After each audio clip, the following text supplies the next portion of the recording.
They were Atlanta's power couples, picture-perfect, envied by many, and untouchable in their world of elegance and excess. For lives woven together by friendship, business, and desire. From gated mansions to candlelit soirees, their every move dripped with glamour. But beneath the designer suits and flawless smiles simmered a craving that no one dared speak of, until one night of temptation shattered everything. How does something so beautiful spiral into something so vicious? How does a single decision infect not just the body, but the soul? What started as a forbidden thrill became a ticking time bomb of betrayal, blackmail, and heartbreak, a secret so dark, it didn't just ruin lives. It rewrote them. Before we peel back the layers of this chilling true life story, before we reveal how love turned lethal and passion turned poisonous, make sure to like this video and subscribe. You won't want to miss the truth that hid behind the lies, or the fallout that followed. Atlanta had always been a city of spectacle, a place where the powerful and the polished lived out their stories in full display. But no couple turned more heads than the Whitmores. Gervonte Whitmore was the kind of man who turned ambition into an aesthetic. A financial genius with a jawline sculpted for television and a social media following that hung on his every word. His YouTube sermons on credit, crypto, and capital gains garnered millions of views. His TEDx talks about building generational black wealth made him a cultural icon. Young men idolized him. Fortune 500 companies sought him. He wore success like cologne, strong, unmistakable, and unforgettable. His wife, Aniyah, was no less magnetic. A Harvard-educated corporate attorney, she was known for her sharp intellect and sharper tongue. She was the kind of woman who wore her confidence like a tailored suit, unapologetic, powerful, and breathtaking. Aniyah didn't walk into rooms, she commanded them. Her legal victories were front-page news in legal journals and brunch table gossip among Atlanta's elite. When the Whitmores appeared together, him in custom Tom Ford, her in ball mat and blood-red lipstick, they didn't just walk red carpets. They owned them. To their followers, they were black royalty, unshakable, aspirational, untouchable. Next door, chaos and charisma had a name, the Dillards. Cordell Dillard was a former NFL powerhouse, his name etched into sports history and his body still chiseled like he was weeks away from another season. Since retirement, he'd traded touchdowns for tech startups and real estate investments. Quiet, brooding, and painfully handsome, Cordell had the kind of presence that didn't need words.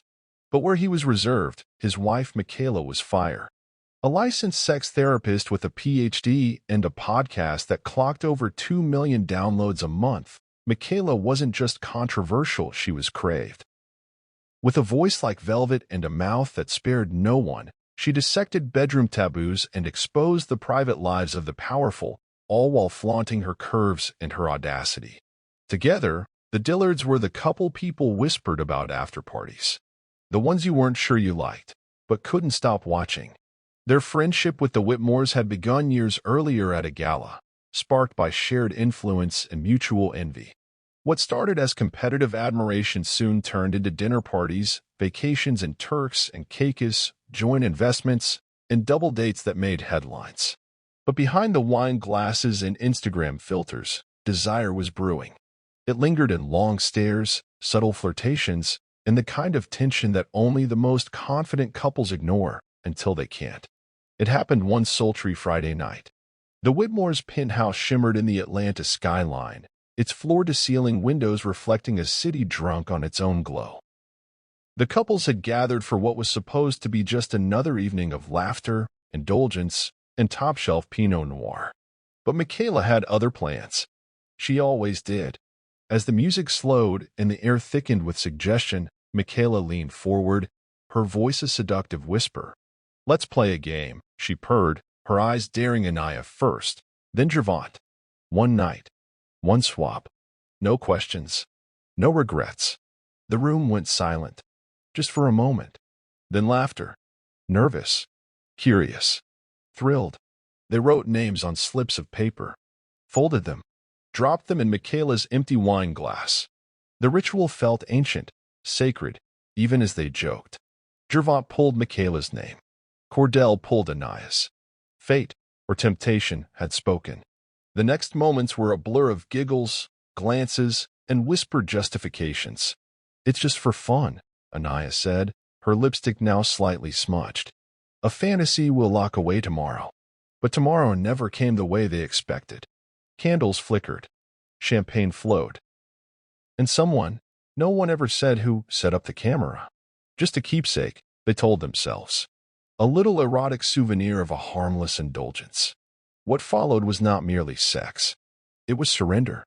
For bodies, two borrowed pairings, a blur of skin, breath, and sound.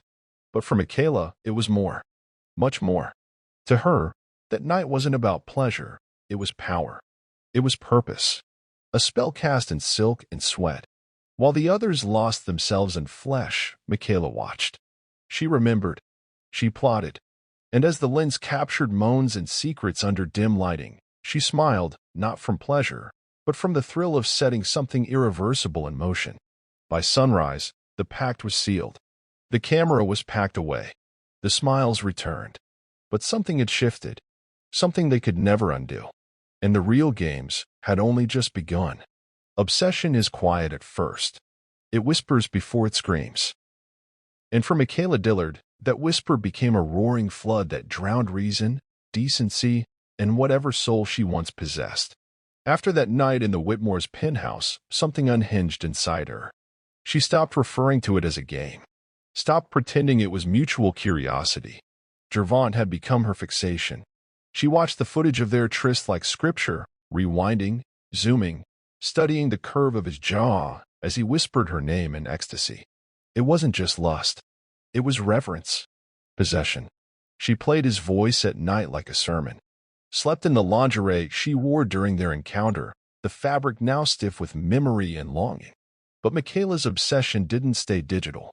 She parked across from the gym where Gervonte trained, watching him emerge drenched in sweat, his hoodie clinging to muscles she had tasted.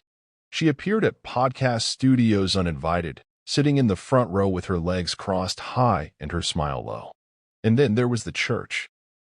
His mother's church. Mikayla stood in the back row one Sunday morning, wearing all red, lipstick like blood, mouthing every hymn without ever singing. She sent Gervonte Polaroids of her naked body smeared in lipstick, his name written across her chest in thick strokes. No return address. Just pain and perfume. Gervonte spiraled. He blocked her on every platform, changed his number, deleted their messages. He even hired private security to skin events and escort Aniyah discreetly to and from her job. But Mikayla had already burrowed under his skin. It wasn't just his reputation she threatened. It was his marriage, his empire, his carefully curated perfection. And then came the video.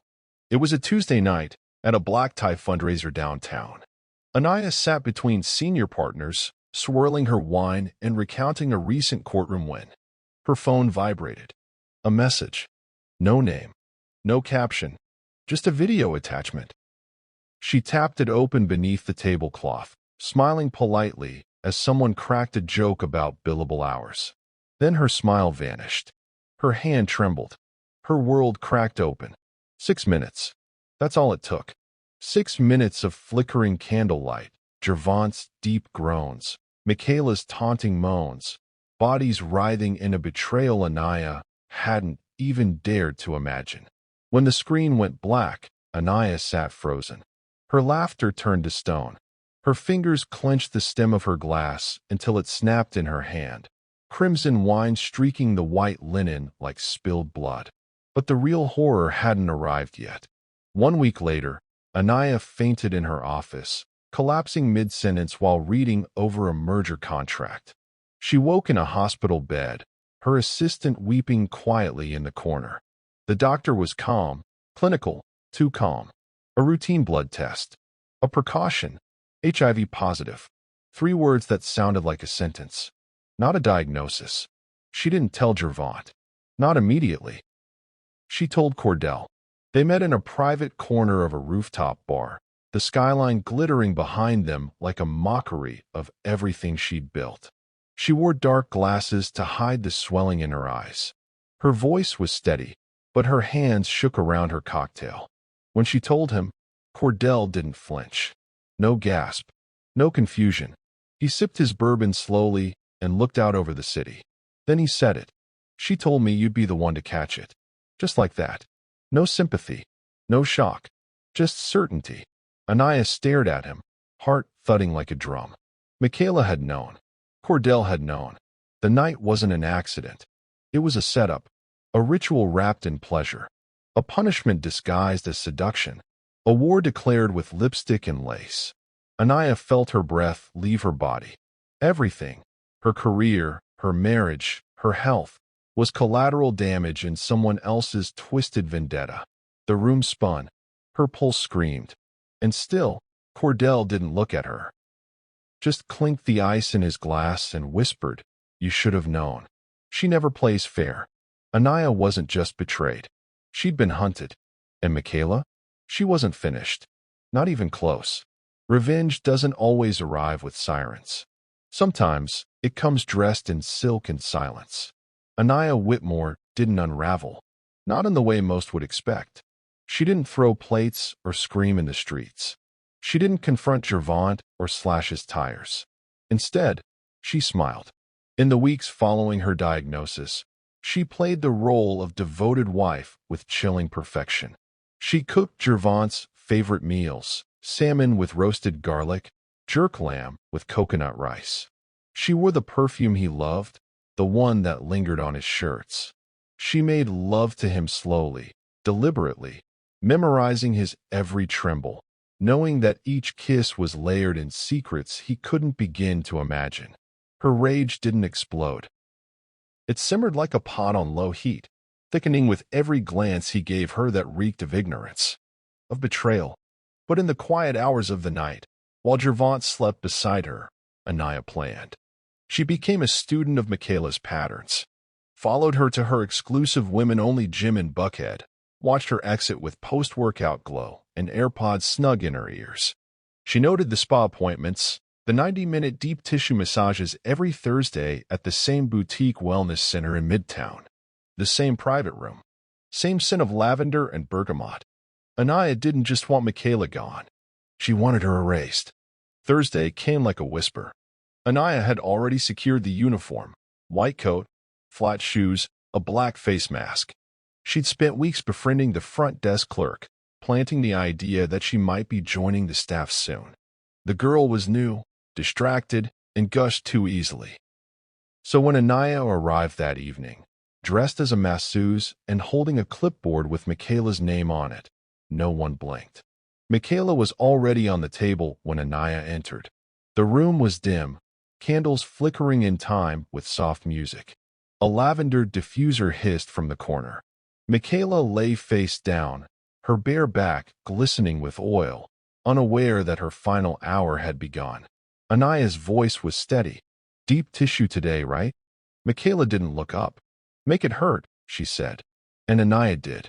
She started slow, hands moving in circular motions, studying every rise and fall of Mikayla's spine. She spoke calmly, almost lovingly. "You like power, don't you? The thrill of it. The danger." Mikayla mumbled something, half laugh, half moan.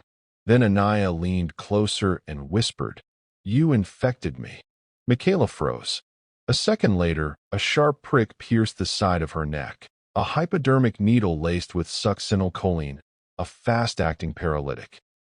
Mikayla's body went rigid, her mouth twitching in panic, but her limbs betrayed her. She couldn't move, couldn't scream. Her eyes widened as tears streamed down her cheeks.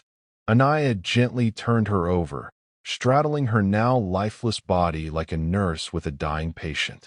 "You gave me a death sentence," she said softly. "Now I'll take something from you can't ever spread." Then, from the linen drawer, she pulled out a silk pillow soaked in lavender oil. She pressed it gently over Mikayla's face, her hands steady, her breath calm. No screams, no blood, just the quiet sound of muffled gasps and the slow fading of life. When it was done, Aniyah closed Mikayla's eyes and posed her in the spa tub, filled with warm water and rose petals. Her body looked serene, peaceful, almost holy. She wiped the room down, removed the security camera's SD card, walked out the back door. The news broke the next morning. Mikayla Dillard found dead in upscale spa. Foul play suspected. Reporters swarmed. Speculation spread. Some whispered overdose. Others, a jealous client. But no one guessed Aniyah. Not yet. Cordell arrived at the spa later that day. He wasn't allowed to see the body. Just the police tape. The echo of questions. His face was unreadable as he stepped into the chaos, brushing past cameras and investigators. When they told him, he didn't cry. He looked down the hallway toward the massage room. And then he said, almost under his breath, "That was supposed to be me." No one understood what he meant. Not yet. Justice doesn't always wait for the gavel. Sometimes it comes in the form of betrayal so sharp it cuts before the sentence is passed. Aniyah's arrest was swift, eerily so. Less than 48 hours after Mikayla's death, detectives knocked on the Whitmore's penthouse door. Aniyah opened it with a robe cinched at the waist and red lipstick too perfect for grief. She knew it was coming. The moment the handcuffs clicked around her wrists, she didn't resist. She smiled, as if surrendering was part of the plan. Gervonte cracked before she even got to jail. Detectives leaned on him hard, showed him the footage Mikayla had mailed, replayed audio from voicemails laced with lust and threats. "You're a victim too," they told him. "Help us, and we'll help you." Gervonte spilled everything. The dinner, the swap, the candlelight, the video, Mikayla's obsession, the Polaroids, the fear, the security team he hired in secret. He signed a full confession. He named names. He cried. He begged for a deal, any deal, and they gave him immunity in exchange for his testimony against Aniyah. The trial wasn't a trial, it was theater. Cameras lined the courthouse steps. The city tuned in daily. Black Twitter exploded with theories, gifs, and side-by-sides of happier days. Once adored as Atlanta's power couple, the Whitmores became a cautionary tale with designer suits and buried secrets. Aniyah took the stand in a navy blue pantsuit and stilettos that clicked like gunshots against the courtroom floor. Her posture was perfect, her tone calm. When asked if she killed Mikayla Dillard, she didn't flinch. "Yes," she said. The room gasped. "I wasn't angry she infected me," she continued, voice steady. "I was angry I didn't think to do it first." Then she turned her head, slowly, deliberately, and locked eyes with Gervonte. He looked away. The courtroom exploded into noise. The judge banged his gavel. But Aniyah just smiled. The sentencing was postponed to await further evidence. That evidence arrived like a curse. Forensics had been combing through Mikayla's digital footprint, including 3 different phones. The third was hidden in a vent inside her walk-in closet, discovered only after a tip from one of her clients who remembered her saying, "The truth's always backed up." Inside that phone was a single folder, encrypted, titled Glory Hole. Once unlocked, investigators expected more videos of her escapades with Gervonte. Instead, they found footage that blew the case open and cracked whatever illusion of innocence Gervonte had left. The video was unmistakable. It showed Gervonte and Cordell together, in bed, passionate, unapologetic, timestamped just 4 nights before the swap dinner. The betrayal wasn't just physical, it was layered. Aniyah had been deceived not just by lust, but by omission. Her husband's affair hadn't been with just Mikayla. It had been with Cordell too. Whispers turned to screams. Speculation tore through the courtroom like wildfire. And Cordell, stoic, quiet Cordell, snapped. On the 4th day of trial recess, as Gervonte stepped outside for a breath of air, Cordell was waiting by the steps. No words, no warning, just a silver blade and 11 precise thrusts into the body of the man who'd shared his wife, his bed, and his shame. Blood spilled across the concrete. Reporters screamed. The footage rolled live. Gervonte collapsed before paramedics could reach him. Cordell stood still, the knife slipping from his fingers, his eyes vacant. As officers tackled him to the ground, Cordell muttered just one thing. "I told her it was supposed to be me." Justice had been served, but not the kind that left people satisfied, the kind that left them scarred. The dust never truly settles after devastation. It lingers, heavy and visible, in the silence left behind. The aftermath of the Whitmore-Dillard tragedy stretched far beyond courtrooms and headlines. It embedded itself into Atlanta's cultural DNA. What began as a lavish dinner among friends unraveled into one of the most haunting cautionary tales of seduction, secrets, and sabotage ever told. Cordell Dillard was sentenced to life without the possibility of parole. The courtroom barely stirred when the judge read the decision. He didn't flinch. He didn't beg. He didn't even blink. He just nodded, like a man who had finally done what he needed to do. When asked if he had any final words, he leaned into the microphone and said, "Some fires only stop when everything is ash." Then he sat back and stared straight ahead, expressionless, as the bailiff led him away. Aniyah Whitmore fared differently. Charged with second-degree murder, she struck a deal just days before her formal sentencing. 22 years behind bars. No chance for early release. She accepted it with that same composed elegance she carried through the entire trial, lipstick perfect, posture royal, voice smooth. But the moment the judge delivered the term, she gently laid her hand on her belly. Because beneath the designer pantsuit and courtroom armor, Aniyah was pregnant, and the world was watching. She had refused to disclose the father's identity during trial proceedings. DNA was never requested. Rumors flooded social media. Was it Gervonte's? Had they slept together one final time before the arrest? Was it Cordell's? Was it even one of her colleagues? Every theory gained traction. Every headline ran wild. But Aniyah never confirmed, never denied. She simply carried the child into prison like a phantom of the life that was lost.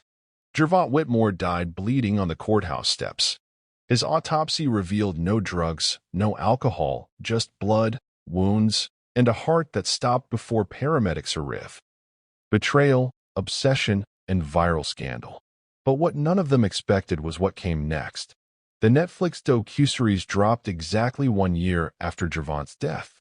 One night, the Atlanta packed hit like a cultural bombshell. 4 episodes, and censored. Interviews with former friends, therapists, detectives, Mikayla's family, and even a clip from Aniyah's prison call. "I don't regret defending myself," she says, eyes heavy, voice low. "But I do regret not thinking about the child I might raise behind bars." The show went viral in 72 countries. A viral podcast followed. Dozens of YouTube breakdowns, TikToks, merch, think pieces. Pastors preached about it. Podcasters debated ethics. Psychologists unpacked narcissism and sexual power play. The phrase husband swap became internet shorthand for self-destruction disguised as kink. But through it all, through the outrage, memes, and moral panic, one question never stopped trending. Would you do it? Would you risk one night for a lifetime of chaos? Because 7 lives were ruined. Gervonte was dead. Mikayla was murdered. Cordell was in prison for life. Aniyah was pregnant in a jumpsuit. 2 families destroyed. A child born into shadow. And a city forever changed. Some say it was lust. Some say it was HIV. Some say it was karma. But one thing is certain. When the candles were lit that night in the Whitmore penthouse, nobody imagined they were lighting the match that would burn their worlds to the ground. Because sometimes, one night of pleasure births a legacy of horror. A night that was supposed to be just a game rewrote destinies, destroyed reputations, and exposed the terrifying truth that sometimes, the people closest to us are the ones holding the knife. But now, we want to hear from you. Would you have confessed if you were Gervonte? Was Aniyah justified in her revenge, or was she just another villain in disguise? And Mikayla, was she a monster, or a woman pushed to her darkest edge? Let us know your thoughts in the comments below. Start the conversation, because this case isn't just scandalous, it's a mirror. And if you're still thinking about that dinner, that game, that secret, you're not alone. Neither is the next couple who thinks they're untouchable. Before you go, make sure to like this video, subscribe to our channel, and turn on notifications so you never miss another jaw-dropping true crime story that exposes the darkness beneath the diamonds. Because perfection is a performance. And sometimes, the final act ends in murder.